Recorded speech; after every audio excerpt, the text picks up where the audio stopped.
Bonjour. Dans cette vidéo explicative de la cohérence cardiaque, je vais aborder les sujets suivants.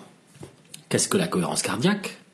Son principe, son fonctionnement, ses effets et sa pratique.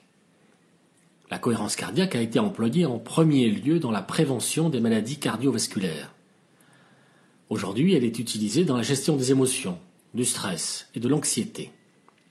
Nous verrons un peu plus tard les effets. Tout d'abord, qu'est-ce que la cohérence cardiaque? Eh bien, elle a pour objectif de réguler le rythme cardiaque par la respiration pour mieux gérer ses émotions. Découvrons maintenant ensemble le principe de la cohérence cardiaque.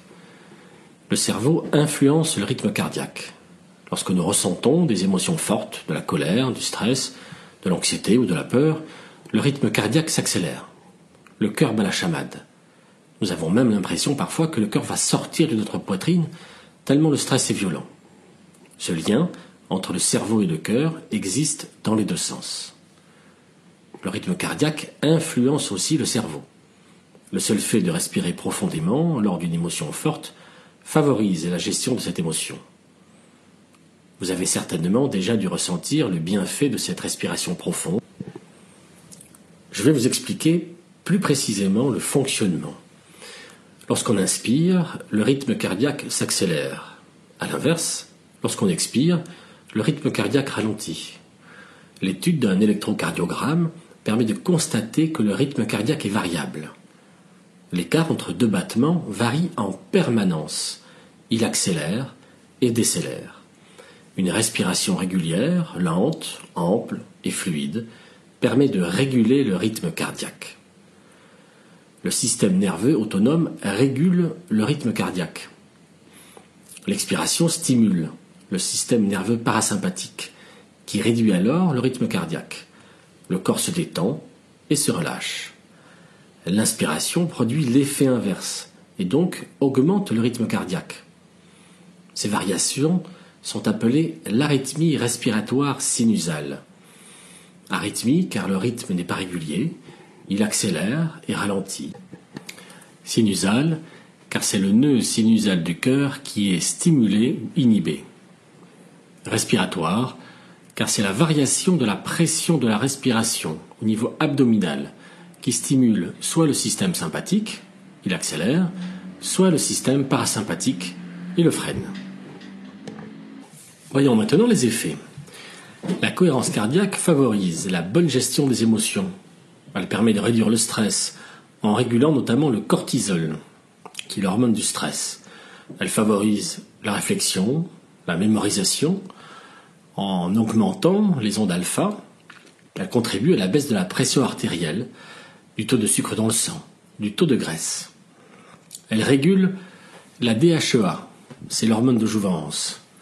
Elle permet aussi une meilleure gestion du poids.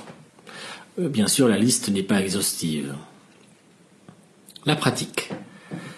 Cet exercice de cohérence cardiaque doit être pratiqué 3 fois par jour, à raison de 6 respirations par minute, pendant 5 minutes. Le moyen mémotechnique pour s'en rappeler est 365, comme le nombre de jours dans l'année. La respiration doit être abdominale. Vous gonflez le ventre à l'inspiration et vous le creusez à l'expiration. La respiration doit être souple, fluide, sans jamais être forcée. Vous pouvez, si vous le souhaitez, utiliser une montre avec une trotteuse pour ajuster vos respirations ou utiliser des applications gratuites que vous trouverez sur le net. Le plus important est de faire régulièrement ces exercices. Si vous n'avez pas 5 minutes, faites-le 3 minutes, mais faites-le. Il n'est pas nécessaire de faire cet exercice plus de 5 minutes, car cela ne vous apportera rien de plus. C'est la régularité qui compte, pas le temps passé à le faire. Passons maintenant à la pratique. Prévoyez 5 minutes où vous ne serez pas dérangé. Asseyez-vous sur une chaise, sans reposer le dos sur le dossier. Les 2 mains sur les cuisses, les 2 pieds posés au sol, non croisés. Commencez par une profonde inspiration. Voilà, concentrez-vous sur la respiration, sur vos sensations. Inspirez profondément pendant 5 secondes. Expirez profondément pendant 5 secondes. Continuez l'exercice pendant 5 minutes. Pratiquez avec régularité et vous allez être surpris des résultats. Alors maintenant, c'est à vous.